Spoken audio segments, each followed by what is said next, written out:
that's absurd. If you confine the definition of yourself to your voluntary, conscious behavior, that's a ridiculous definition of oneself. Oneself, by any stretch of the imagination, must involve far more than the conscious and voluntary aspects of our behavior. And if we see that it involves intimately and inescapably the behavior of what we call the other, the not self, the environment, and see that these two are moving together like the two sides of the snake when it swims, then you get a very curious feeling. You have to be careful if you've got a Western background. Because this is what happens to a lot of people who play around with psychedelic chemicals. There are many, many cases of inflation among these people. That is to say, when you get this sensation that the two sides of the world, the inside and the outside, are moving together, you may think, I am ruling. I am God in the Western sense of the word. Therefore, your ego, instead of being, as it were, integrated and transcended with all this process, merely assumes vast dimensions, has megalomania, is blown up by the mystical experience. And so you get the holier-than-thou people going around, who seem to think that they're above all human conventions and have no obligations to anyone or anything, because they're divine and they can do as they damn please. What they haven't realized is that doing as you will isn't a new kind of behavior that you suddenly put on and say, from now on I'm going to go around doing as I will. You have to realize first that that's what you've always been doing.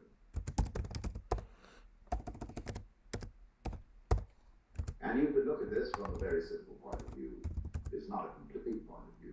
But you can say, well now what about the people who did good and who did the things that they didn't want to do? You know, everybody's mother said to us, darling, sometimes we have to do things we don't like. Oh, no. Well, you can always say, the kid obeyed the mother and did the thing that he didn't like because that was the better part of wisdom. In other words, if he hadn't done that, something worse would have happened. And we choose the lesser of two evils. And when you find yourself in a situation where you have to choose the lesser of two evils, then you say, I want out of here. You take the easiest way, you take the line of least resistance. So that's your doing. Now, you can pursue that more profoundly when you stop thinking about human behavior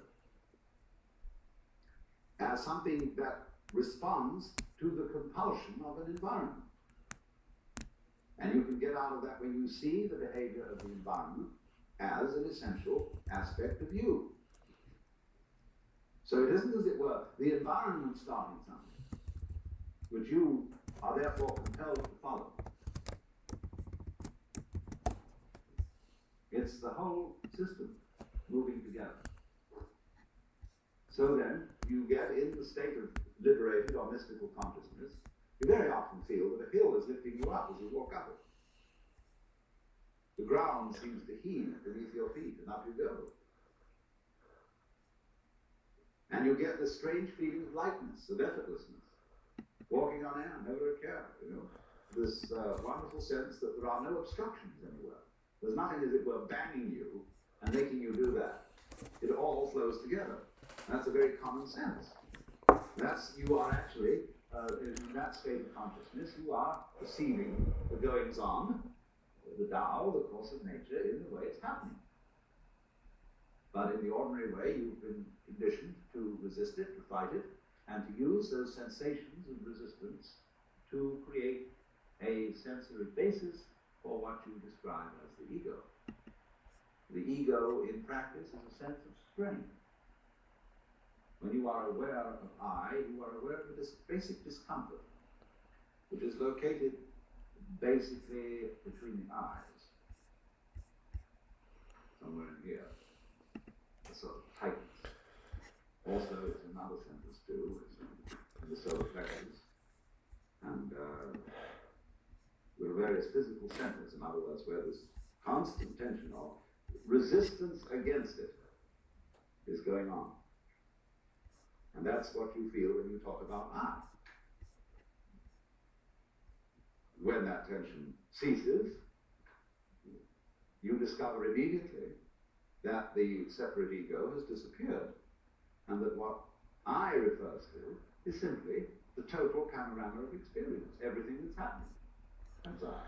And obviously I don't know all of it, because I can't inspect all of it with my radar, with my conscious attention. That would be a ridiculous undertaking, to know everything in that sense. We know it in a much better way, as we know how to grow hair and close our hands. So, this point of view can be understood if we clarify the initial problems we have about it. And I suppose the first problem is, if we accept the notion that everything that happens to us is our own karma, our own doing, then we have to be very careful of, shall we say, the devil of omnipotence, of inflation, of feeling that your ego is what is in control of all this. And the second thing is, if you think then that everything that happens to everybody is what they really want to happen, then you can absolve yourself from any qualms about being unkind to someone, because you could say, well, the unkindness I did you was what you really wanted, wasn't it? You know that business about the responsibility of the person who gets murdered for getting murdered? There is a curious sense in which a lot of people go around looking for trouble. Freud pointed out quite correctly the psychology of accident-prone individuals. They seem to be attracting trouble like lights attract moths. And we're all doing that, but we manage to remain unconscious of it, so that we can praise and blame and play the game that says, that's not my fault, that's your fault. And so we go around apportioning faults to everybody. Because if we're going to apportion praise for what the good things people do, you can't make praise mean anything unless you also go around blaming. Praise and blame go together. Supposing everybody was acting in a praiseworthy way, and we praised everybody for everything, they'd get tired of it. They wouldn't even notice it anymore. So long as you're going to get a kick out of being praised, you've got to go around blaming too. It's very simple. But if you see the folly of that, the praising and blaming are just creating each other, then you don't praise and you don't blame. You just dig the whole thing. And that's why, when we encounter very great saviors, you never hear them blame people, and they very rarely praise them. You try to start gossip in the presence of such a person, and you make a derogatory comment about someone. It's as if you had thrown a rock into a well and heard no splash. And a funny feeling, because that you get no response. You get no agreement. And if you praise somebody, there's also likely nothing to be said, except perhaps some remark that, of course, you're praising the beloved in all its manifestations.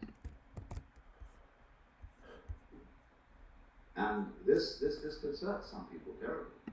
But I've always noticed that real sages never gossip, never criticize persons.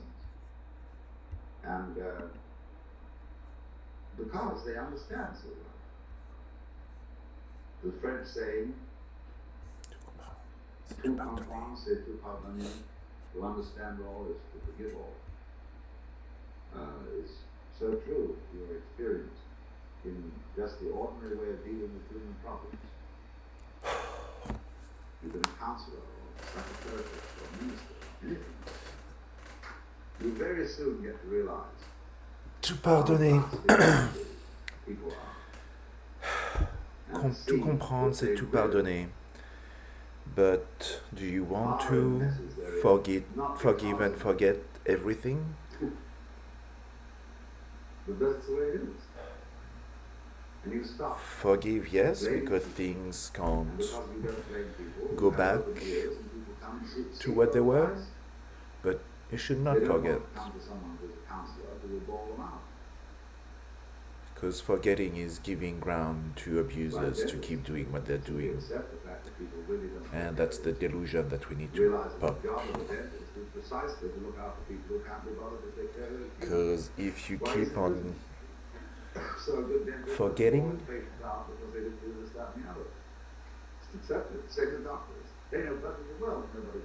they will never change, because they will keep on doing the same patterns. But how do you get them to change their pattern if they don't want to acknowledge the nasty pattern that they're following? It's a vicious cycle. It's a Mobius stripe. There's a twist in the middle. In 1921, by the time it's 1930, they changed their ideas altogether. By the time it's 1960, it's back again to a mixture between 1931 and 1894. Something like that. You see, my brain. So,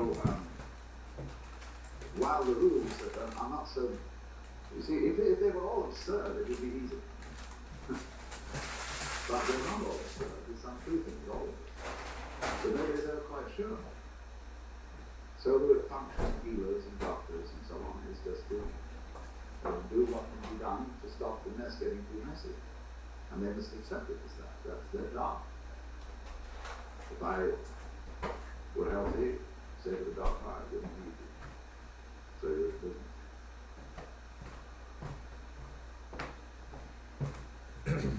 Now, what about it then? We have difficulty in seeing this mutuality of our relationship to the rest of the world because it's contrary to common sense,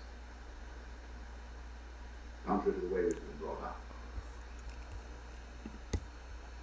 And therefore we have what I would call an initial intellectual block to understanding, quite apart from its emotional blocks and intellectual. But obviously, we must overcome that intellectual block if we're going to go any further and actually realize and feel this way of life's working, this relationship between what you do and what others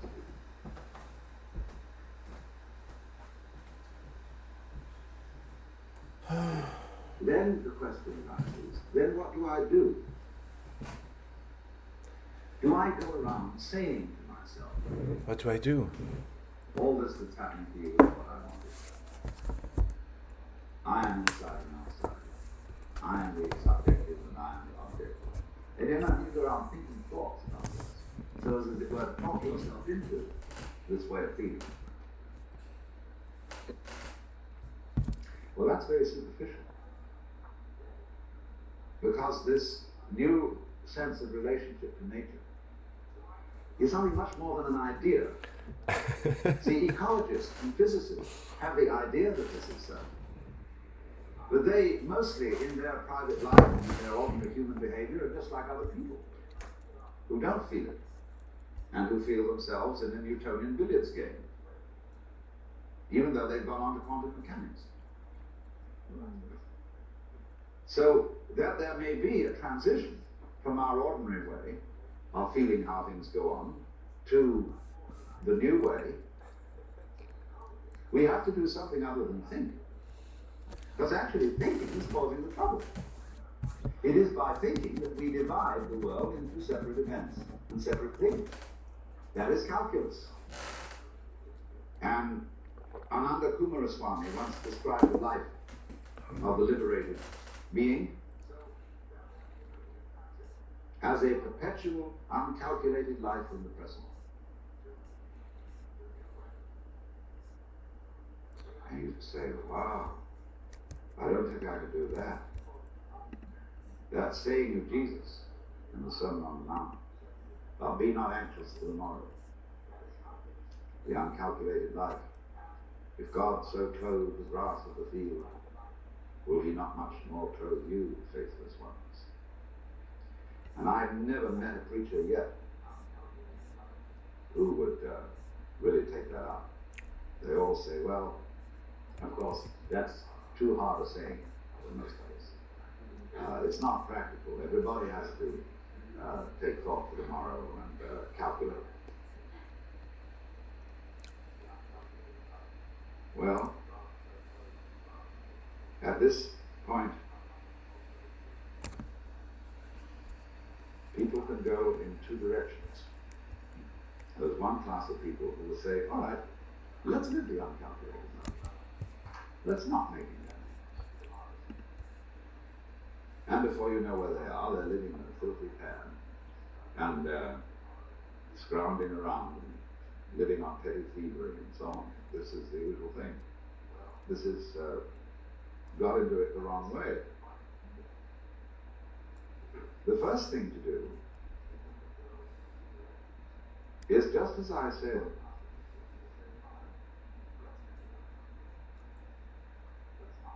Whether you like it or not, and whether you know it or not, the relationship between you and the environment is always one that is harmonious.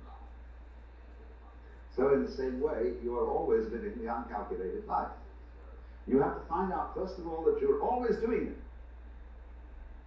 And that what you call your calculations, the things you did, were funny little rationalizations. In other words,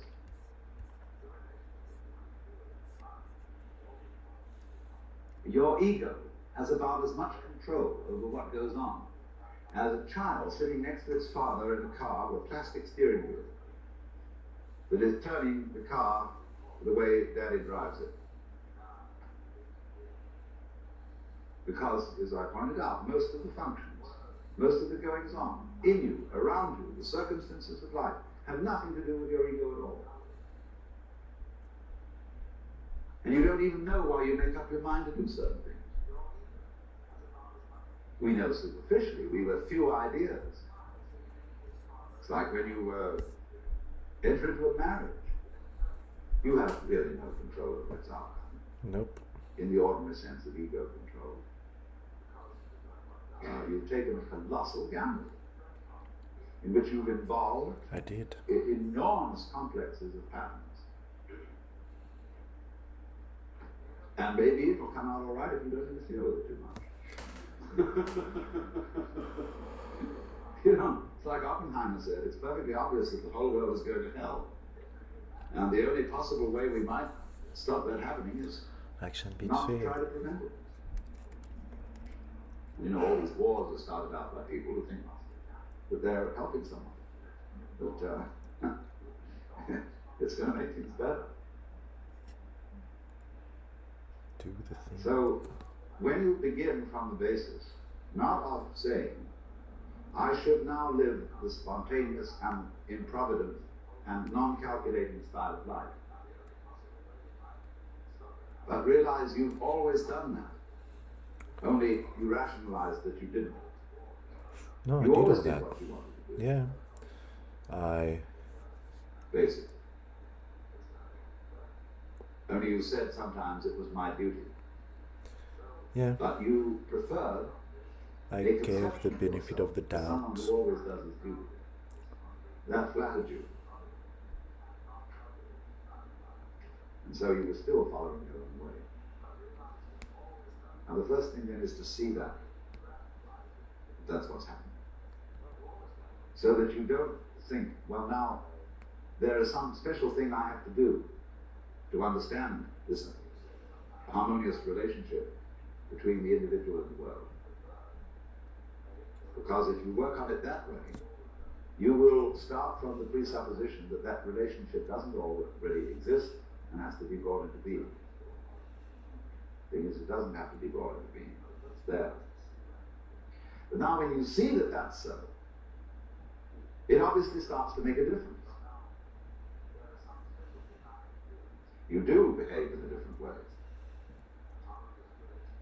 But the behavior, the new kind of behavior that is a result of a transformation, is not forced behavior. When you try to imitate the way a saint behaves, you have made a forced change, and you know all forced behavior is phony. It's like someone saying, I love you, I love you, I love you, when you don't. You feel you ought to, but you don't really. And there's something that doesn't ring true. Just think of the poor Lord, listening to all the prayers of all those people saying, I love you, Jesus. And he knows they don't. No, they're just saying this because they think they ought to. And be very trying. So, whenever you do a thing like that, you see, you make a forced change. Now, if the change is to happen in the same way that a seed at proper season breaks open and sends up a shoot, see, it comes from the whole force of life itself. Now, when you see that without your having to do anything, see, you are living the uncalculated life. And you're only pretending you're calculating it and arranging it. Nope. I'm not even pretending. Then, as it were, They are. the total They believe they are in control when they actually don't even know what they're doing. To produce changes in action, which are not forced. So this is why there is always a trend in every kind of spiritual doctrine which says something about grace, divine grace. There must come about something in you of change which you can't produce. And if you try to produce it, you will be a victim of spiritual pride. But on the other hand, all teachers are universally saying, you've got to make an effort. There is some discipline, there is something you must do. Do. Well, Not say you do, just do it. That you, as a separate effort maker, are a myth, are a phantasm. Because if you really try to control your mind and only think the thoughts that you think are good thoughts to think, you will find that you're going round in a circle. Yep. Krishnamurti is awfully good at pointing this out. When people ask him, how do you meditate? He says, why do you want to meditate? Why are you concentrating? Why are you saying prayers? Why do you think you should believe in God? And it always comes up because I'm just a son of a bitch. I mean, I'm out for my own good, and this seems to be the way. So he says, you see, you don't have any genuine love at all. It's all fake. Oh, so you have to find, first of all, where the genuine love is. Now, you love you, don't you? That's genuine. So,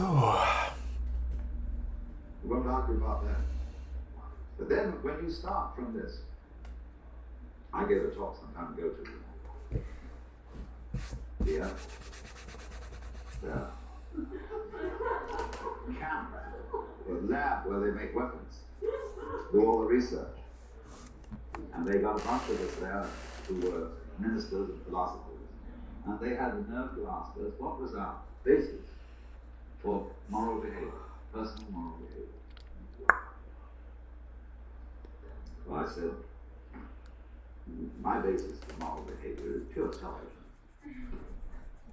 And I'm talking, after all, to realistic people here. I don't think we need to be sentimental and beat about the bush. You're all warriors and fighters and so on, and you know how rough things are. So I'm going to say to you frankly, I'm out for me. Because I don't do it in a tactless way. I don't go around and hit people over the head and say, give me this, give me that. I'm much more subtle. I say, with good manners, please, and how nice you all are, and so on, and finally people feel massaged psychologically into the state where they'll give. But then I said after that, there's some things that bother me. The first one is, if I love me, what do I want? furthermore, who am I? If I love me. Because if I'm going to be realistic about getting what I want, I've got to be pretty sure what it is that's me and what is the sake of desire in me. If I am desire, see, if I am the center of desire, what's it all for? Well, I think of all the things I want. Well, it so turns out that none of them are me. If I say I want dinner, it doesn't mean I'm going to eat me up. If any pleasure I can think of is the enjoyment of something that I haven't thought of defining as myself.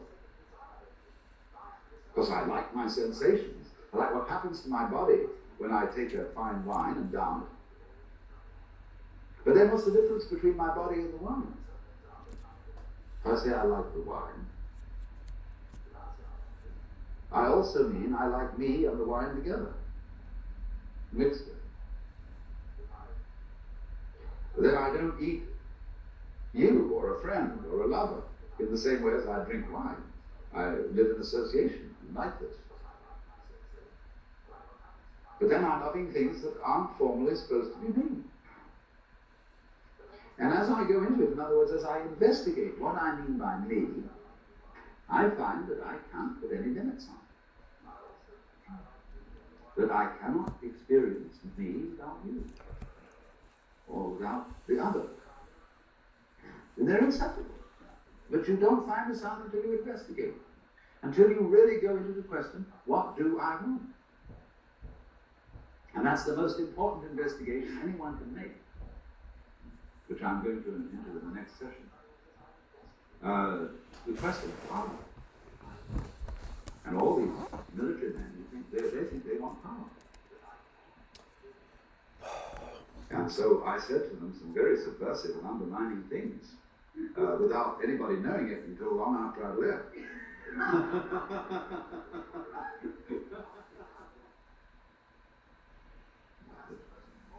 But I said to her, you know, you scare me, because I think you're the kind of person who will push the button in order to get rid of the other people who were going to push it first. And she told me that I had no love for my future generations, no responsibility for my children, that I was a phony Swami who believed in retreating from facts. But I maintained my position. Robert Oppenheimer, a little while before he died, said that it's perfectly obvious that the whole world was going to hell. The only possible chance that it might not is that we do not attempt to prevent it from doing so. Because you see, all the troubles going on in the world now are being supervised by people with very good intentions. Their attempts to keep things in order, to clean things up, to forbid this and prevent that possible horrendous damage. And the more we try, you see, to put everything to rights, the more we make fantastic misses. And it gets worse.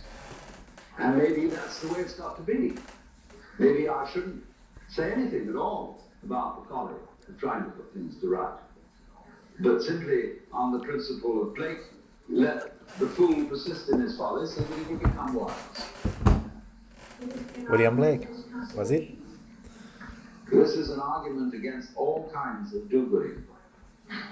In other words, it's simply, what I'm saying is, don't take me too seriously. I'm pitching a case for the fact that the civilization has been a mistake. That it would be much better to leave everything alone. That the wild animals are wiser than we. Yes. In that Yes, they are. putting it in our crude and not very exact language, they just follow their instincts. And if a moth mistakes a flame for the signal on which it gets William Blake. And flies into the flame, so what? That just keeps the moth population down. And the moth doesn't worry You know, it doesn't go buzzing around in a state of anxiety, wondering whether this sex call is the real thing or just a flame. It doesn't think consciously about the future. At least we suppose this is so. Maybe it does, but we suppose that it doesn't. And therefore, it is in trouble. And but the species of moths goes on and on and on. And so far as we know, it's been around for an incredibly long time, and maybe even longer than we have. Bees, ants, creatures of this kind, they have long since escaped from history, so far as we can see. In other words, they live a settled existence, which you might consider rather boring, because it doesn't have constant change in the way that we do. They live the same rhythm again and again and again and again, but because they don't bother to remember it consciously, it never gets boring.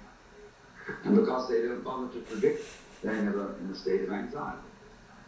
And yet they survive. Now we, who look before and after, as Emerson says, and predict, and are always concerned whether this generation is going to be better or worse than the one that came before, we are tormented. And we just don't realize, because of this tremendous preoccupation with time, we don't realize how beautiful we are, in spite of ourselves. Because you see, the conscious radar is a troubleshooter. It's always on the watch out for variations in the environment which may bring about disaster. And so consciousness is from one day's end to another entirely preoccupied with time and with planning and with what has been and with what will be. And since troubleshooting is its function, we then get the general feeling that man is born to trouble. And we ignore in this preoccupation and conscious attention how marvelously we get on. How, for most of the time, our physical organs are in a fantastically harmonious relationship. How our body relates by all sorts of unconscious responses to the physical environment. So that if you became aware of all the adjustment processes that are being managed spontaneously and subconsciously by your organism, you would find yourself in the middle of great music. And of course this occasionally happens. One of the mystical experiences is nothing other than becoming aware of your true physical relationship to the universe. And you're amazed, thunderstruck by the feeling that underneath it's beautiful, but it's an although 2D platform. The fundamental thing is a state of unbelievable bliss. But I'm not sure I'm gonna... Well, why not? Why else would there be anything happening? Because if the game isn't worth the candle. It's beautiful. If the universe is basically nothing but it's really actually a tormented great. struggle. I'm kind of appealed, but hasn't it ever struck you that it would be much simpler not to have any existence? It would require no effort. There would be no problems. So why is there anything going on? Let me say, not why, but how is there anything going on? Because if it's all fundamentally a drag, I just don't see any reason for its being. Everything would have committed suicide long ago, and to be at rest. Abu Benard and May's tried decrease by cautious birth control and be at peace.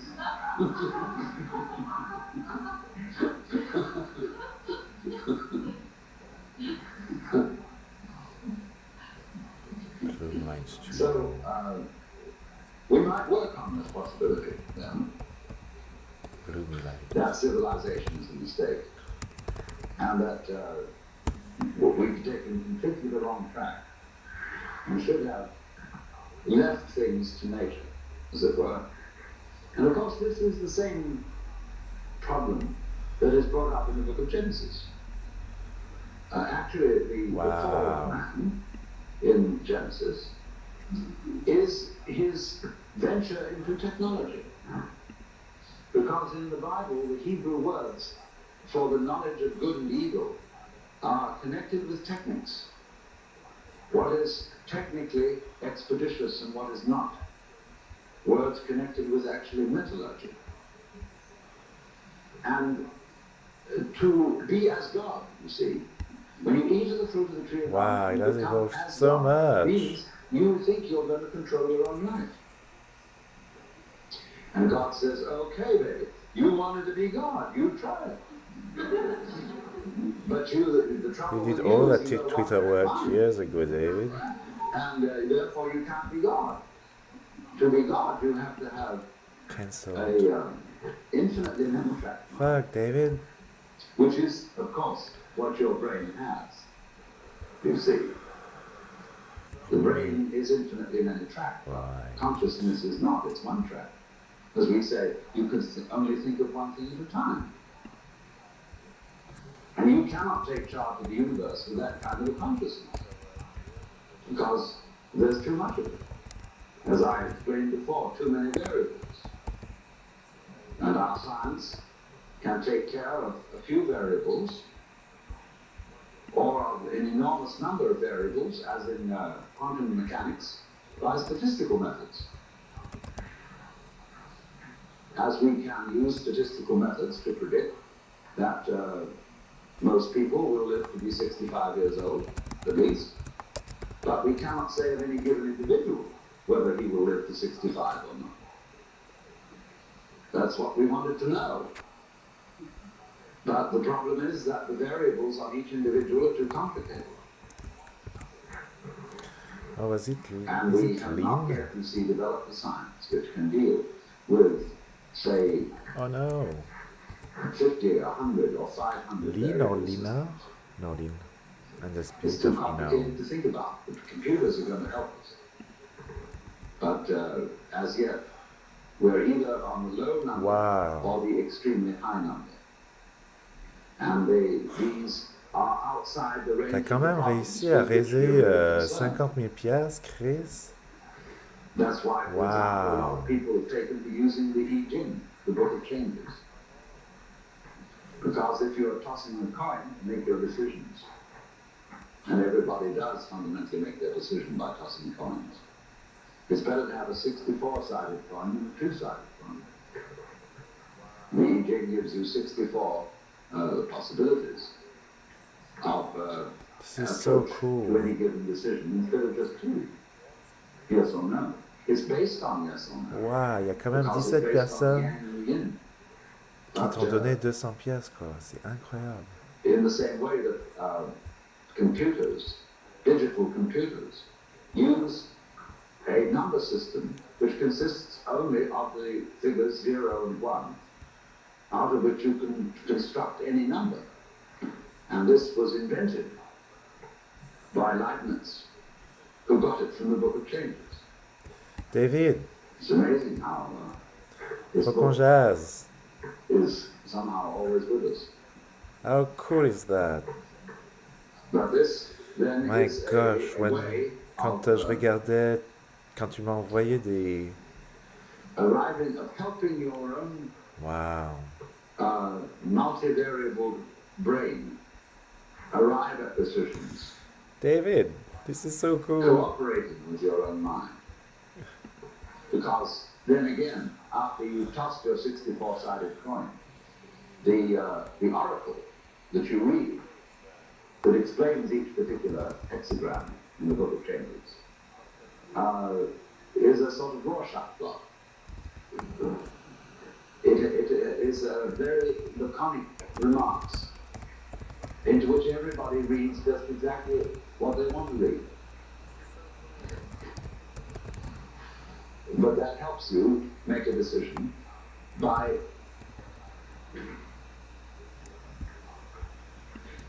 the fact that you don't really have to accept responsibility.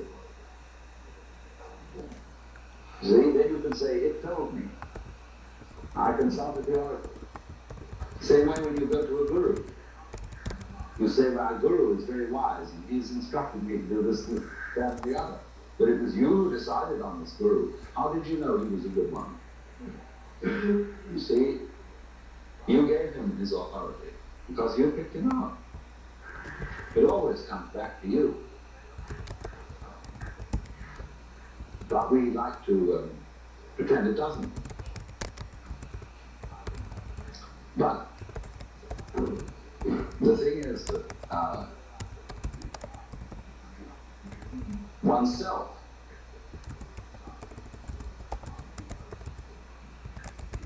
is certainly not the stream of consciousness. Oneself is everything that goes on underneath that, and of which the stream of consciousness is a mere, well, it has about the same relation to oneself as the bookkeeping does to a business. And if you are selling grocery, there's very little resemblance between your books and what you move over your shelves and counters. There's just a record of it. And that's what our consciousness keeps. Now, supposing then we work with the art that we've made an awful mistake in bringing out civilization.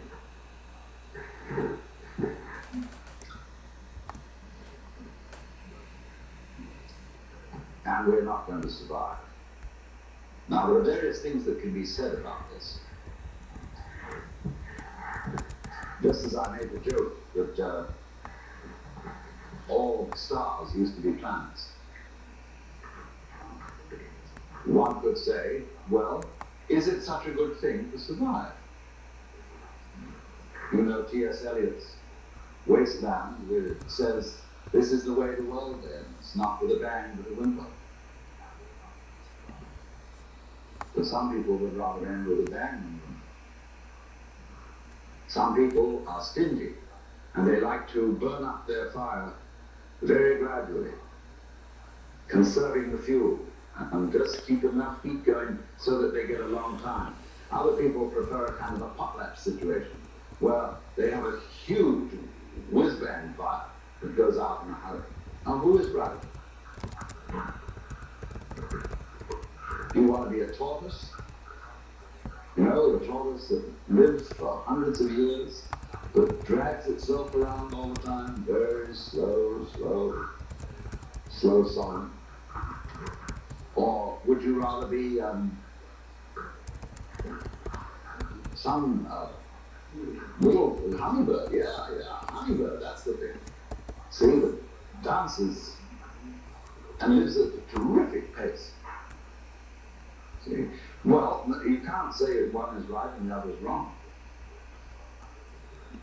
And so there may be nothing wrong with the idea of a civilization culture that lives at a terrific increasing pace of change and then explodes.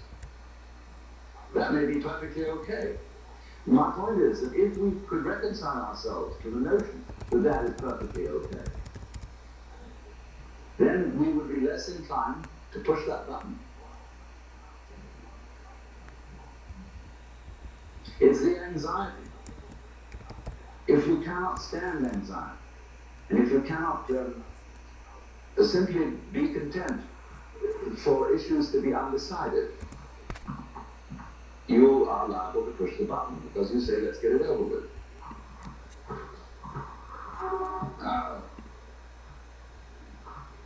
People who have trouble with the law and are manipulating the courts in one way or another always learn to delay everything, put it off, introduce legal red tape, manage to, like Ralph Ginsberg, who's been in trouble because of the Eros magazine. He's got a very smart attorney who simply, although the case has gone to the Supreme Court, he's simply mumbling away and putting up all sorts of things so that he keeps Ralph out of jail. And that's life. Life is simply a way of postponing death.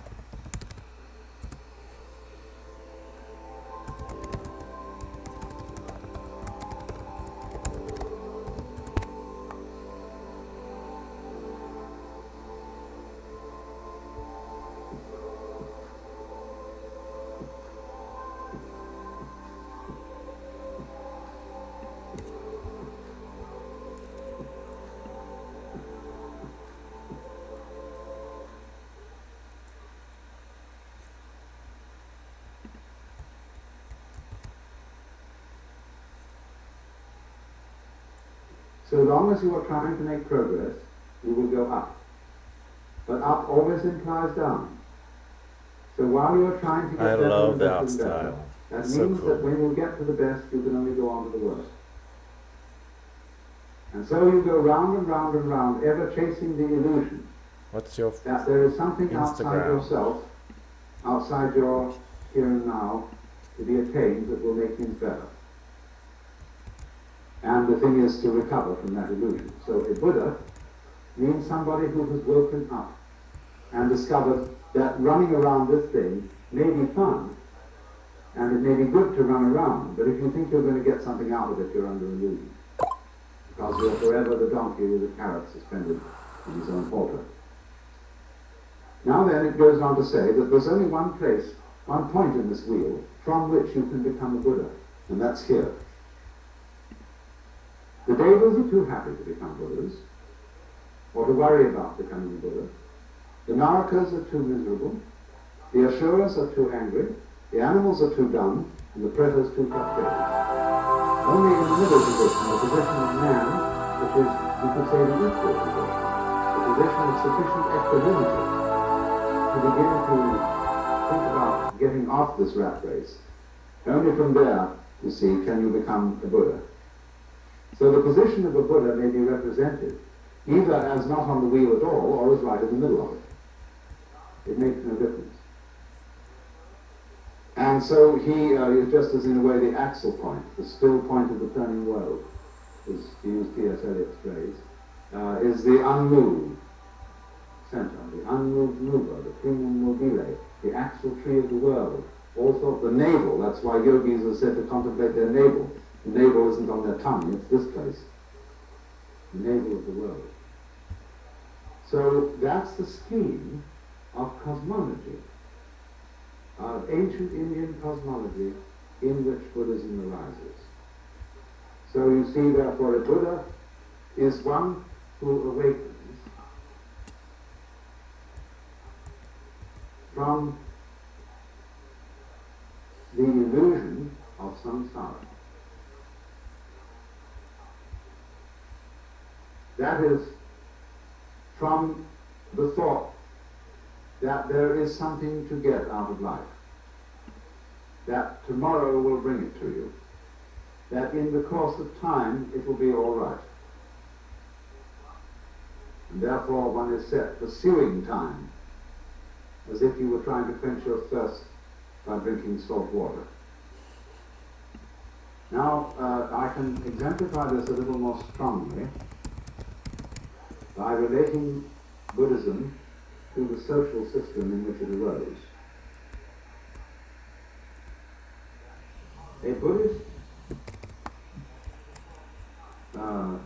monk is sometimes called a shrama. S-R-A-M-A-N-A, shrama. This is closely allied to the word shaman. And a shaman... So many cats, we're showing so many cats, I don't freaking care about cats. In a culture that is still hunting. It isn't settled, it isn't agrarian. Like, I don't hate them, I just don't want to see them in my freaking stream. I want to see stuff that is related to what I'm doing. Keep your pets for yourself, everyone has one, who cares? Planting trees because you're sharing your pets, because your life has become so boring that you have nothing else to say than I have a pet, again, every day, come on. He receives his enlightenment by going off into the forest by himself, to be completely alone. A shaman is a man, in other words, who has undergone solitariness. He's gone away into the forest to find out who he really is, because it's very difficult to find that out while you're with other people. Yep. And the reason is that other people are busy all the time telling you who you are, in many, many ways. By the laws they impose on you, by the behavior ruts they set on you, by the things they tell you, by the fact that they always call you by your name, and by the fact that when you live among people you have to be in a state of ceaseless chatter. Listen to this But if bitch. you want to find out She knows. who you are before your father and mother You all conceived you, manipulate everyone around you by who you really telling them how are, bad they are when you're actually you almost have to being go off by and doing yourself. so much worse yourself. Go into the forest and stop talking, even stop thinking You are words, so toxic and you think you're fucking and be friendly. absolutely alone. You are Listen to the great delusional silences. about yourself. And then Bullying if you're everyone lucky, and thinking you're you recover so from the good. illusion I'm a good that you're just Christian. Yeah, and you being try to so-and-so, dismantle everyone's mental and health you attain the so state you of can nirvana, bully them. which means the blown-out Delusional. state, the relieved state, the sigh of relief. Nirvana may be translated into English as, phew, I've at last discovered that I don't have to survive. I can survive, of course, but I don't really have to. Because you discover, you see, that what you really are doesn't have to survive, because it's what there is. The real you is it, or that, tat tvam asi, that art thou, as the Hindus say. So then, in the normal life of India, which is not a hunting culture, but a settled culture, there are priests, but there is something beyond the priest. That is to say, when a man or woman has fulfilled his or her life in the world of society, it's the normal thing to do for a person to quit their status in society and become what's called a forest dweller. That is almost, you see, to go back to the hunting culture. They divide people into two classes, grihasta, which means householder, and vanaprastha, which means forest dweller. And the older people all hand over their occupations and positions to their children and enter the stage of vanaprastha, or become a shramana and go outside the stockade. I'm speaking metaphorically, they sometimes do actually, they sometimes don't, and become a nobody. They give up their name, that is to say, the label which designates who they are in terms of caste or class. They become unclassified people. That's why, strictly speaking, you see, Hinduism and Buddhism are not religions. You can classify the religions. You can say, what's your denomination? Baptist, Methodist, Catholic, Presbyterian, Episcopalian, Quaker, etc., etc., etc., you see. But strictly speaking, a vanaprastha, a shramana, has no label. He is an unlabeled bottle. So, in the time when the Buddha lived, about 600 BC, the Hindu system had become somewhat decadent. It isn't altogether clear what had happened to it, but it is certain that it did seem in some way to be in need of reform. And so there were many reasons for this. And the Buddha, as a young man, being basically troubled by the great problems that we're all troubled with, the problem of suffering and the problem of what all this universe is about, he endeavored to follow the methods that were then being used by people who were shramanas or vanaprasthas, forest dwellers. And at that time, it's very apparent that the main method that these people were using was an ascetic discipline. Starvation, very arduous meditation practices, probably self-flagellation and things of that kind. And it's said that for 7 years he practiced these austerities. But he found out that they didn't lead to liberation. And all the people who were practicing them knew they didn't either. But they felt that that was only because they weren't doing it hard enough. And so he propounded instead the middle way. The way that led to liberation from the rat race that I've drawn here, neither through austerities nor through pleasure seeking.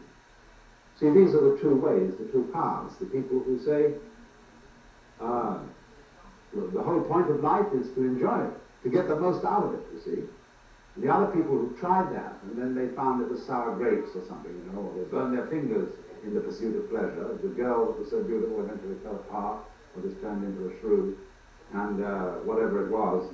And so they said, instead, let us torment ourselves. A lot of people enjoy this, or get something special out of it. I was in Mexico this summer, and what I went there for was to study Mexican Catholicism, where they make a great cult of suffering. And I was very puzzled about this and wanted to understand it. And everywhere, you know, they have these ghastly, tormented Christs, all drooling with blood, hanging on crosses in very contorted positions. And I realized there are certain people who find that sitting on the tip of a spike is the realest place in the world. Because when you're on the tip of the spike, you know you're there. There's no doubt about it. And also you know that you're expiating for everything. This, somehow by sitting on the spike, you are paying for your guilt. And so long as you hurt, you're all right. See? So these shamans were doing something of the same kind. And the Buddha became enlightened, became a Buddha. He woke up at the moment when he gave up that kind of quest, the moment he gave up, as we should say, trying to take the kingdom of heaven by storm.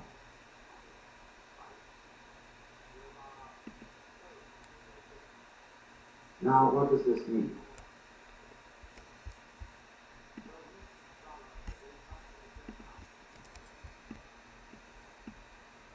It means that in his time, the way of liberation had become competitive, which meant it was on the wrong track. There are a lot of people who, we call it the holier than thou attitude, but we find it today with some objectionable Westerners who go over to Japan to study Zen Buddhism and then come home and brag about the great disciplines they've undergone and say, I sat with my legs crossed in one position for 10 hours as distinct from somebody else who only sat for 5. And always there's a tendency, you know, to have a marathon and be in a competition with others or with oneself about these things. But the moment you do that, you're back on the wheel. The best thing you can get by asceticism is to get up to the Deva world. You can't get anywhere else by it. You may get down to the Naraka world by asceticism too. Read the story Thais by Anatole France. So, we found, you see, that the real path, the middle way, the meaning of the middle way is that it's the path that can't be followed. Because to get you onto the middle way, I have to get into a dialogue with you see, and you say to me, because after all it's always the student that raises the problem, not the teacher. You say, well now what's the right thing to do? I say back to you, why are you looking for the right thing to do? And then you have to consider your situation, where you are. And you say, well, I'm looking for the right thing to do because I feel that I'm in the wrong situation. I don't have peace of mind. Why do you want peace of mind?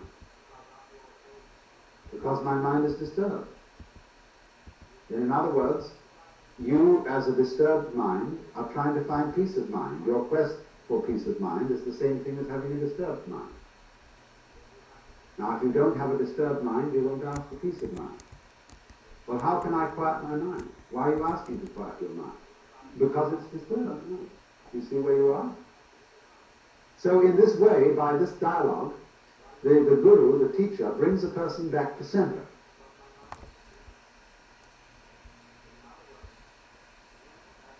So then this is the point. All Buddhist teaching is a dialogue. Really and truly, the man who goes out and leaves society and becomes a monk is a little bit too much. Oh my gosh, ces Buddhism gens, involves this act as a preliminary gesture. ces gens qui te forcent dans But leur what it comes mécanisme to, de... in the end, C'est is the incroyable. position of what's called a bodhisattva. C'est incroyable d'être autant Bodhisattva means somebody narcissique. who went out of society, or we should say gave up the world in some way, took on the road, took on the discipline. T'es tellement He found what he calme, was looking t'es for. même pas, t'es But vraiment his finding it incroyable, was absolutely simultaneous with his coming incroyable back into d'être society. aussi toxique. And he's called a bodhisattva, Et tu penses que t'es une bonne personne quand tout ce que tu fais, c'est essayer which means de a private manipuler le Buddha, monde pour te servir. one who goes out and doesn't come back. That is on you, buddy. And the bodhisattva is considered That as is having this superior everywhere in Australia. I'm being nice, so you do the shit that I expect you to do, that I will coercively control So you the to important do. thing to remember then is Buddhism is a And dialogue. then you believe you're good people when all you do is manipulate and Its treat teaching is a people method like shit. and not a doctrine. Now, the teaching of Buddhism is summed up in what are called the Four Noble Truths. Bad faith The truth of is the suffering, religion of Australia. the truth about the origin of suffering, the truth about the ceasing of suffering, and the truth about the way to the ceasing of suffering. Dukkha, D-U-H-K-H-A, is the Sanskrit word we translate suffering. Discord, frustration, something like that. That's always the problem, you see. And this, because of suffering, is the reason why human beings seek out teachers and saviors. I hurt, and I don't want to hurt. So that's the universal problem, see, that everybody brings. So then the teacher replies to this problem. So then, Australia. by saying, You really need to chill. you suffer because you crave things. I don't Krishna, suffer. They crave. I crave for S-H-N-A, which we get our word first. Trishna, sobriety craving or and desire, calm, and they is the cause of crave suffering. That's the for same word, attention, desire. and it's amazing. Now, the Buddhist analyzes this. It says, the world is dukkha, it's full of frustration, and it's also characterized by impermanence, anicca, and by non-entityness, anatman. That means that no thing exists independently. Everything is a thing only in relation to everything else. Therefore, there are no separate things, no real selves, or souls, or egos. And Bloody trying egos. to cling to the world, which is necessarily changing, trying to have a separate self and to protect it, all these things are trishna. They are the cause of dukkha. So, the teacher, having said this, then the student comes back and says, well, how do I get rid of trishna? If trishna, desire, is the cause of suffering, couldn't I get rid of desire so as not to suffer? And the teacher says, well, you try. You try. And this then is the first part of the discipline, to try not to desire, to calm your mind, to practice centering, to practice getting rid of all what they call klesha, K-L-E-S-A, disturbing thoughts, distractions, evil passions, immoderate appetites, and come to upeksha, or equanimity of mind. That's the way. And so the student practices that. And this is a very difficult and arduous discipline. And all the time he sees the teacher watching him with a slightly sour expression on his face. And he knows, of course, or thinks he knows, that the teacher is fully aware of his inmost thoughts. Because, you know, it's the Indian way. They go to meeting with the teacher, and the teacher sits under a tree and smokes a cigarette or a pipe or something, and all the students sit around cross-legged, and they meditate. And sometimes the teacher meditates. And they can see him occasionally looking at them like this, you know.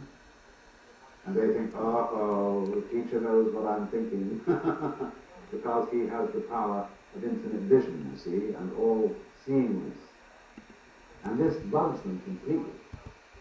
Because you see, you remember how it was in school when you were trying to do something and the teacher walked around and looked over your shoulder? It puts you off completely. And so the Hindu teacher or the Buddhist teacher deliberately puts his students off.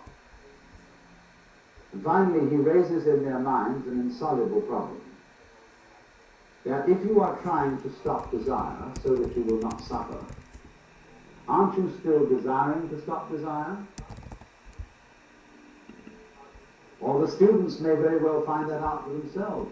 And they say to the teacher, but how are we to stop desire when we are desiring to stop desire? So then the teacher can engage them in an extremely marvelous trap. Marvelous trap. He can play it in a number of different directions. One direction is to say, well, don't try to stop all desire, but try to stop as much desire as you can stop. It's all in the silver lining. You see where this is going to go? Yeah. Then they're going to say, well, I'm a little excessive about desiring to stop desire. Well, if you're naturally excessive about it, he says, try to be as slightly excessive as you can. You see? Now you see what's leading here. If you follow that course, you are being brought to center in the same way as I demonstrated before. You're being brought to yourself, to accept yourself as you are here and now, totally. But you can't do that directly, because if you try to accept yourself, you will always find that in yourself there is a spirit of the non-acceptance of things, and you have to accept that. So the teacher would say, don't try to accept yourself more than you can accept yourself. Accept yourself as much as you can accept yourself. Because then you see you are also accepting the part of you that doesn't accept. Or he may try on another tack. He may say, all right, now, if you've seen that it's that desiring not to desire is simply another form of desire. You're trying, for example, to get rid of your sensuous appetites. You are going to give up booze and women and pâté de foie gras or whatever it may be. And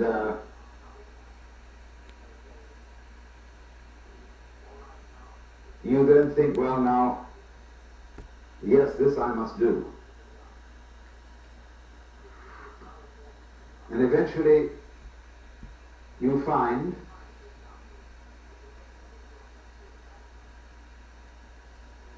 that you are becoming proud of your success in mastering your appetites. And you're beginning to depend on that. So the teacher says, do you see you're in the same trap as you always were? Formerly you sought spiritual security, in booze and women and so on. Now you're seeking it in holiness. And so, where did I put Formerly feeling? you bound yourself with chains of iron.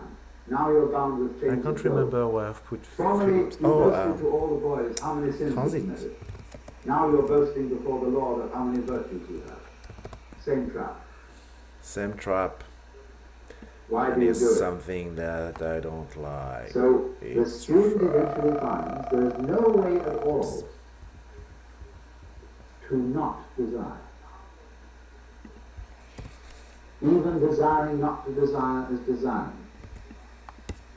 Even trying to accept oneself is a way of trying to escape from oneself, because one hopes psychotherapeutically that by accepting yourself you will get rid of your nasty symptoms. So you're not accepting them. You're not accepting them by the gimmick, by the pretense of trying to accept them. So this is the way in which the dialogue of Buddhism begins to work.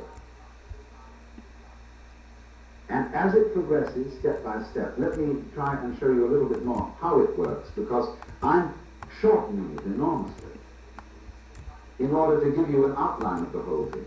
What is going on between the teacher and the student, the Buddha and his disciples, is not merely a dialogue. There is the verbal dialogue, yes, that goes on.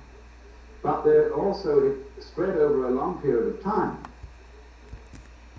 And in the intervals, the students are practicing meditations.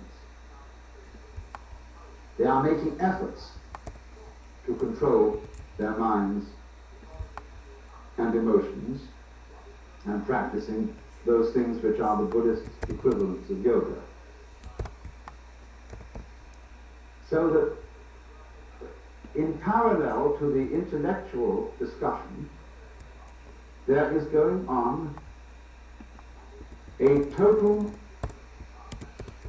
devotion of one's whole being to a quest, morning, noon, and night. And so you see this works up a very considerable psychic alertness. It makes the student put a very considerable psychic investment in the task. And as he goes on, you see, he becomes more and more frustrated. Because as the trap closes, and he finds that it's impossible to do the right thing, because the right thing is always done for the wrong reason. For the wrong reason, I'm the white savior. I'm doing things for you, to help you. There is something you could do to attain liberation, or as the Christian would say, union with God, if you could do it. But the Christian would say, by reason of original sin, you can't. Because through original sin, everybody is basically selfish. And you can't be unselfish for a selfish reason. But you have only selfish reasons. So, to him that hath shall be given. But of course he doesn't need it. From him that hath not shall be taken away even that which he hath. Poor fellow, what is he to do? So you see, in this way, the teacher closes a trap on the student, where he finds himself completely impotent.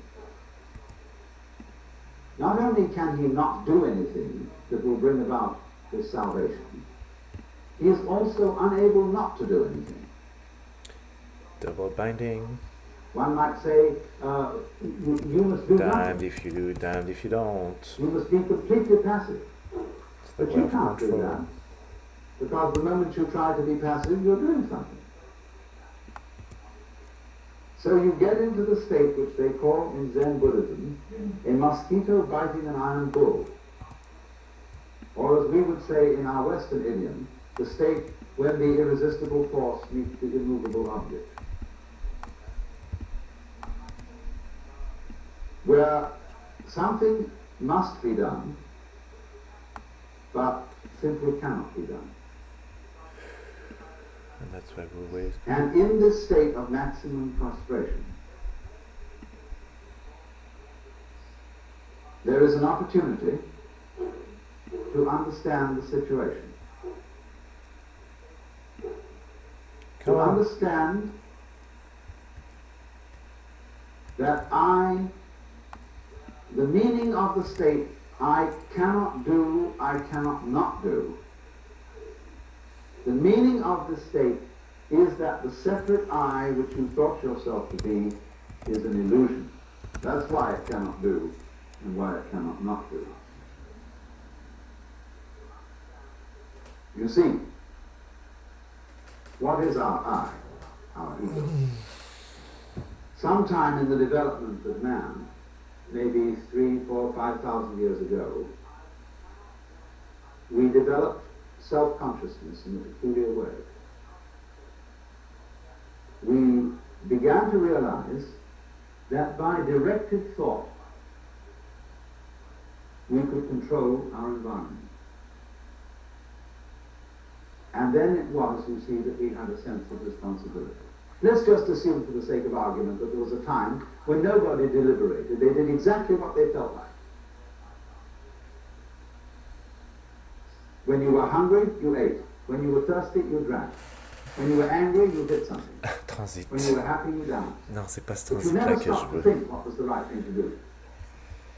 You just trusted your intuition, your instinct, your unconscious, or whatever it might be called. Well, that was great, because nobody worried. Nobody had any problems when it was like that. See, a baby is in the same situation today. Now, maybe you were unsuccessful. Maybe the thing you did spontaneously was absolutely the wrong thing, and the tiger ate you up.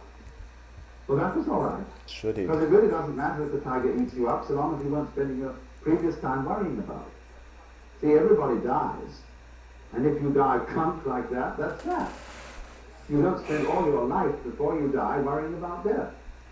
You don't spend all your time before you get sick worrying about getting sick. To philosophize, he's And to when learn you to see die. you move on that level of unpremeditated, spontaneous behavior, that's the golden age. And the reason people look back with nostalgia to the golden age is because that was the time of their responsibility. But when people began to see that they could provide for the people, but it may be and that they could look after things and take care And direct now, everything. I don't know if I'm gonna stay alive, but I'm more sane, because I don't have to deal with your See, that was fucking the fall of abuse. man. Australia, Because then, the moment you start doing that, you are so afraid of living, you are so afraid of dying. And that is the problem, you bully everyone else so you can feel in control, but you're not in control of anything. You're not even in control of yourself. That's what is the scariest. You wonder, did I turn off the gas stove? Recruitment. But on the other hand, I'm not quite sure. Let's go back and see. C'est en anglais So avec having gone about recruitment, 5 ce o'clock, serait avec you un walk i, non? Yes, you did turn it off. Recruitment. So you go out again. Yeah. You wonder again. Now, I wonder if I really looked, or whether I was so keen on finding out that I did turn it off, that some sort of wishful thinking perverted my consciousness, and whether I hadn't better check that I really did look properly. You see? Well, this way you never get away. You're trapped. So this, you see, is the problem of all self-conscious beings. They feel responsibility, then they feel responsible for being responsible, and responsible for being responsible for being responsible, and there's no end to it. So then in this obscure way, everybody wants to get back to the golden age. But they say, if I just acted as I felt, and was completely spontaneous, goodness only knows what would happen. Jesus, you see, said to do that. He did. And everybody reads it in the King James Bible where it means nothing. Take no thought for tomorrow. What ye shall eat, what ye shall drink, and wherewithal ye shall be clothed. Ne pas donner l'adresse. 538. But I say unto you that Solomon in all his glory was not arrayed like one of these. Now if God so favored the house of the field, which today is and tomorrow is cast into the oven, Sylly. not much more clothe you, O ye of little faith. Well, it sounds lovely read in church. But what it says, everyone says, no, that's the Sermon on the Mount, and that's not practical. Nobody can do that. That may be for a few saints, but after all, in our practical life as practicing Christians in the modern world, we can't do that kind of thing. Oh man. Isn't that funny? Why can't you do it? I mean, that's the real reason for saying it in the first place. Jesus said many very strange things. For example, in the parable of the Pharisee and the publican, how the Pharisee goes up into the front row and says how good he is, and that he's fulfilled all his obligations and paid the tithes. And then there's this publican who goes into the back and sits there and beats his breast and says, God be merciful to me, a sinner. And Jesus says, now that man was the right man. He was justified. But the moment he's told that story, everybody creeps into the back row and says, God be merciful to me, a sinner. And they're all in the front row again. Nobody can do it, you see. That's why the story is told. In the same way, he says, take no thought for the morrow. Stop being anxious. Like going to a psychiatrist, he says to you, oh, don't worry me, stop being nervous. Can you? See, nobody can. And also they find out, you see, that really in the end, nobody can be God. Nobody can make life any better by being responsible about it. Because whatever you gain in that direction, you lose at the same time. By being responsible, we've created civilization, medicine, care of the poor, everything. But what a headache the thing has become. As we solve all our problems, we make more problems. Every problem you solve gives you 10 new problems. I'm not saying don't do that, but don't think you're going to get anywhere by doing that. That's one way of arranging it. That's one kind of dance you can have, is to improve everything and have technology. But it doesn't really solve anything. Okay. And it's only in the moment, you see, when you fully understand that your situation as a human being is completely insoluble,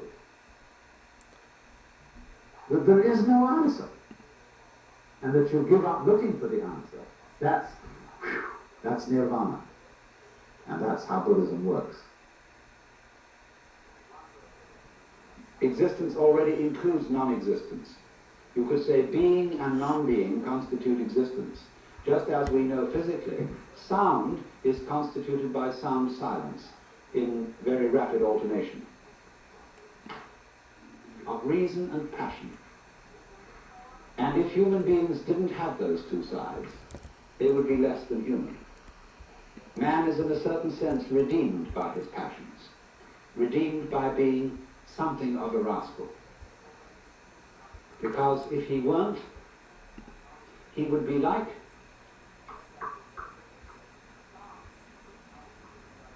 a stew with no salt in it. The salt somehow is something that in a large quantity is horrible, but in a certain small quantity is delightful. And so everybody has to be salted with a certain amount of unrespectability. Otherwise they're impossible and intolerable. The only thing is, as a fervent cook, don't overdo it. It is in that respect, you know, that it's said of great gurus in India. They have a very funny thing they say. People, Westerners go over and they meet this man who's supposed to be extremely holy. And they're all a god, you know. And then after spending a few days with him, they begin to wonder. They find he smokes cigarettes. They find that he occasionally loses his temper. And they begin to think, well, is this man so holy after all? I mean, he surely should not be dependent on these little habits and luxuries and so on. And then they find he has a girlfriend. And then they leave because they're so scandalized. Well, then the Hindus say, now you shouldn't get so upset about this, because if this man didn't have a few little vices, he would cease to manifest. He would simply disappear. He has to have these things to keep him grounded, to keep him in the world. Or if suddenly, he gets terribly angry with a certain student and seems to lose his temper, they say, no. That's a tactical anger. That he did on purpose to wake you up to something. It was for your own development and for your own good. He didn't really feel angry at all. Oh dear. But you see the point. There is something in the fact that if he didn't have these little attachments, he wouldn't be manifesting. He'd simply disappear. There's something in that. Only, don't take it too piously. I think you get the point. So then, we now have to explore a very important aspect of the Joker as equivalent to Gurdjieff's Sly Man. You see, he points out the four ways: the monk, the fakir, the yogi, and the Sly Man. And all the first three ways are ways of great difficulty. They involve very, very strenuous discipline. And of course, as we get it through the books about Gurdjieff, the way of the Sly Man involves a discipline too. But I think there's more to be said about the way of the Sly Man than appears in any of those writings, because this is very closely connected with the whole approach of Taoism, the Chinese philosophy of Wu Wei, or non-aggression, and with what is called in Buddhism the middle way. When the Buddha first discussed the middle way, he put it like this. He said, to try and solve the problem of suffering by immersing yourself in pleasure only leads to a hangover. To try and solve the problem by asceticism also brings no liberation. You merely get tied up in a kind of masochism where you say, I know I'm right just so long as I'm hurting. And all that is doing is expiating your kind of infantile guilt sense. So he said there is a middle way between asceticism on the one hand and hedonism on the other. But actually, the middle way is more subtle than that, and it's beautifully discussed in Professor Baum, a book called The Philosophy of Buddha.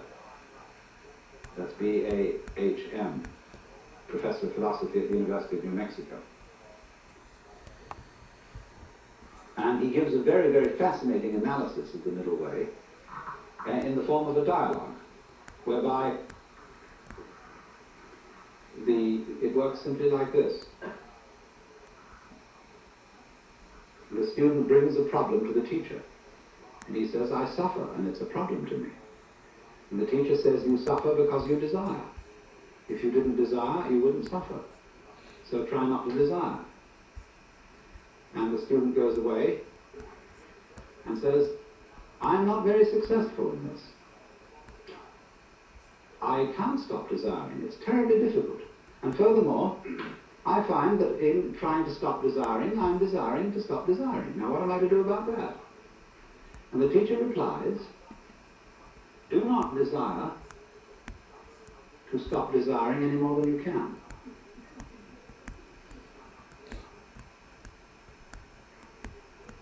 And so the student goes away and practices that. But he comes back to the teacher and said, I still find myself desiring excessively to stop desiring, and it doesn't work. So the teacher says,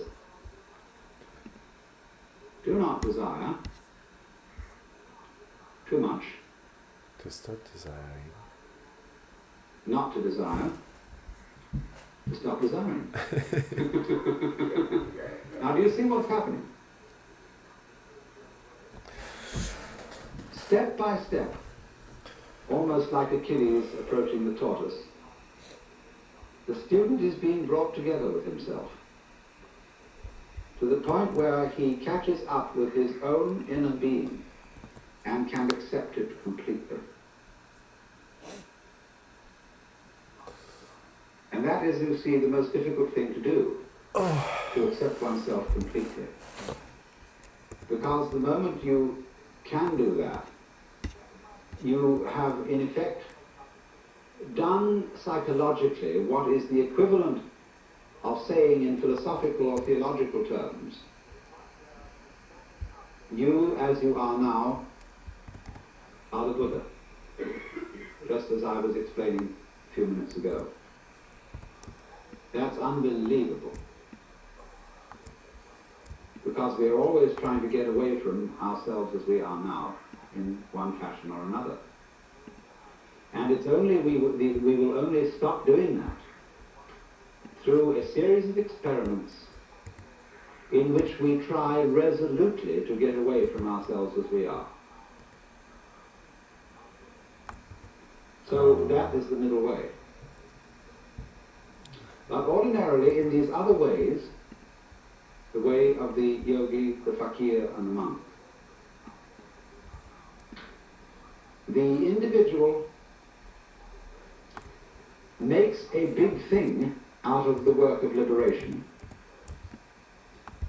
and especially likes the kind of teacher who will put him through the most severe paces.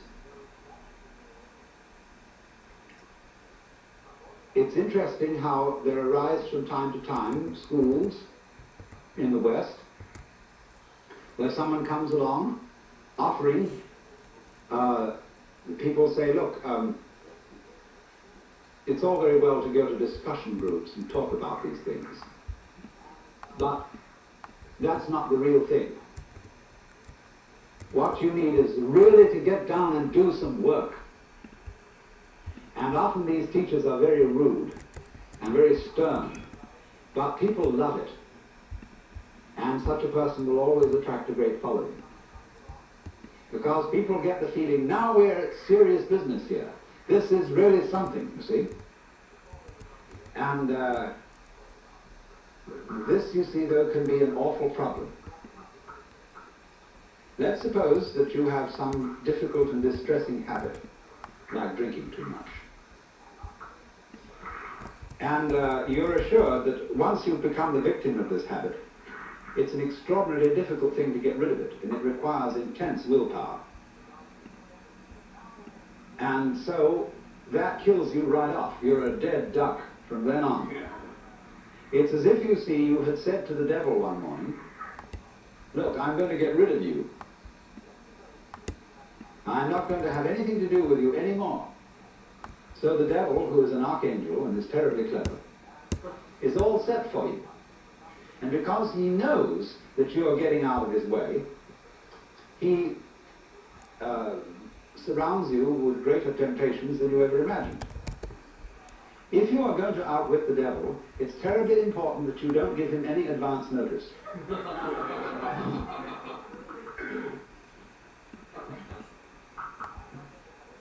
And this is where the work of the sly man comes in. Put it in other terms, in Hindu or Buddhist terms, in the popular terms of popular Hinduism and Buddhism, liberation is getting out of the toils of karma. It's like this. During your many past lives, you've done all kinds of deeds, good and bad, and you are reaping the consequences of these deeds today. And also today you're setting up future consequences. Now, before you can be liberated, you've got to pay off your karmic debts. And so the moment you set your foot on the path of liberation, you are apt to find that all your karmic creditors will come to your door. And that's why it's often said that people who start out on a serious work of yoga suddenly get sick and lose their money and their best friends drop dead and all kinds of ghastly things happen. That's because, you see, they served notice that they were going to do this. And so all the creditors came around. If you're going to leave town and you owe lots of money, you know, you mustn't announce that you're leaving or give a farewell party to your friends because the grocer will find out. So the art of the sly man is to make no contest, but simply to leave. Simply to leave. Without one word. You can't. Yep, that's in the other way. words, that's the meaning of Wu Wei in the technical vocabulary of Taoism. Wu Wei, not to interfere, not to force things. That's the best translation of Wu Wei. Not to force things. But so he just drops it like that. Bye. Don't give more stones to people that are already bashing you. You're in this respect, you see, you're your own worst enemy. Because even if you serve notice privately on yourself, that suddenly you're going to drop it all. Already the devil knows. Because who do you think the devil is?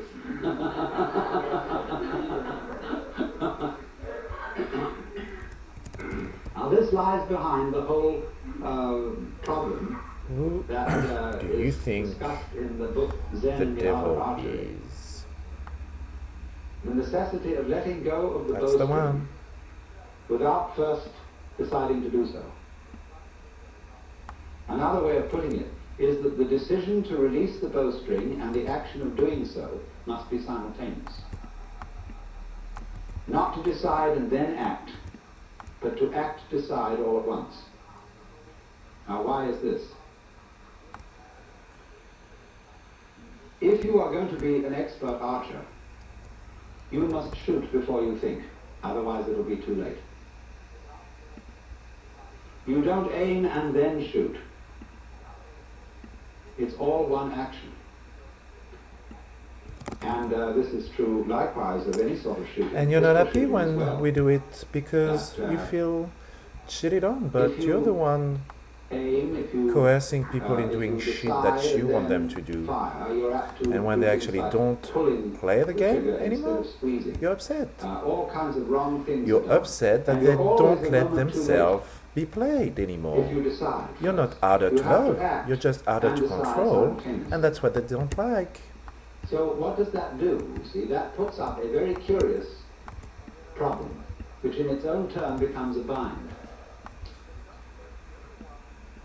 To try and act quickly enough so that you overtake the preliminary decision.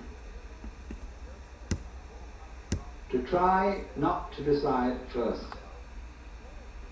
And that is an impossible problem.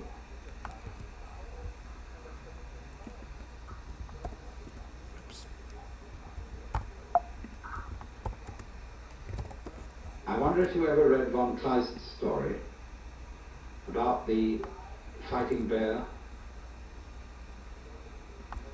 This is included in Nancy Wilson Ross's book, The World of Zen, as a kind of Western Zen. Le transit.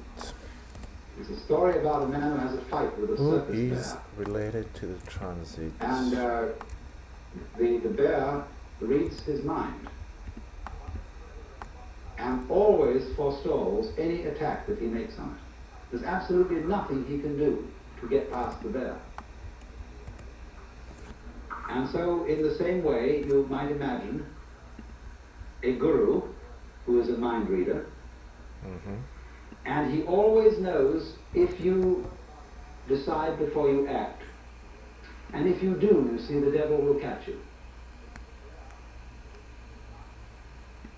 Instead, you see, of deciding that you won't be an alcoholic anymore, the only thing to do is not to drink, without any previous decision on this matter. But how can anyone do that, you see? That's the question. How can I decide not to decide? How can I announce that I won't make any announcement without making an announcement?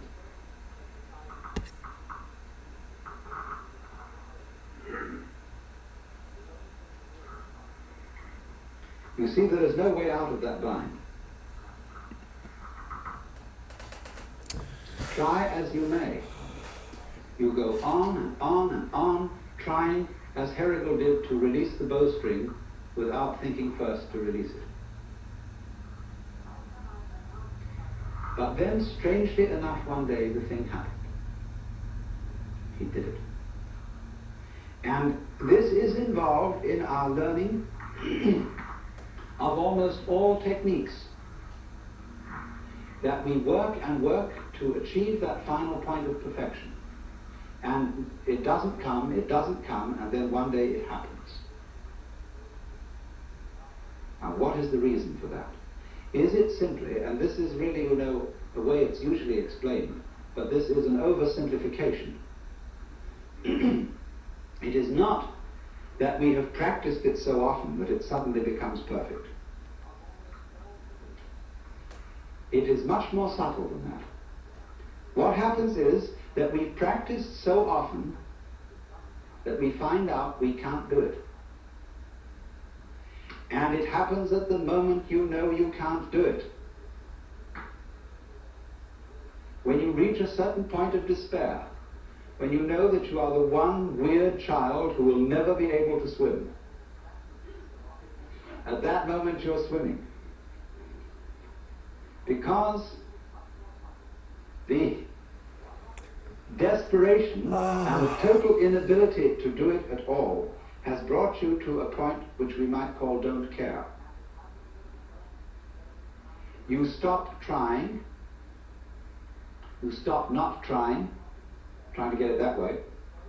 You just have arrived at the insight that your decision, your will, doesn't have any part in the thing at all. And that's what you needed to know.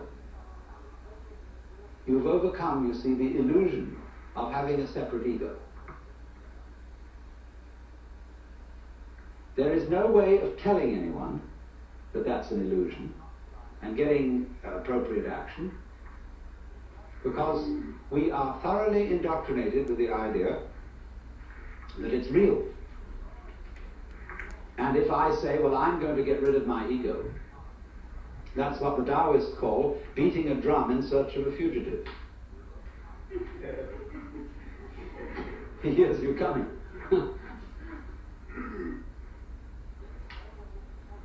So the ego, that is to say, sacrifice, what is going on? Of having a separate will and a separate eye center that can be an effective agent, that cannot be overcome by a decision which seems to be centered in the ego. You might as well put out fire with fire. It can come only when an attempt to act from the ego center has been revealed to be completely futile.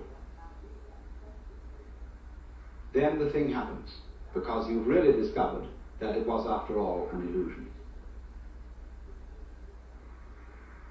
Now, be very careful how you formulate this sort of thing philosophically. This could, of course, correspond to the kind of person who feels unafraid and who feels very free because he's a complete fatalist. A lot of people are, and are very happy in their fatalism. They really feel that they don't do anything, it just happens, and that it's all life, and that when they won't die until it's their time to die. And so the camera bugged, so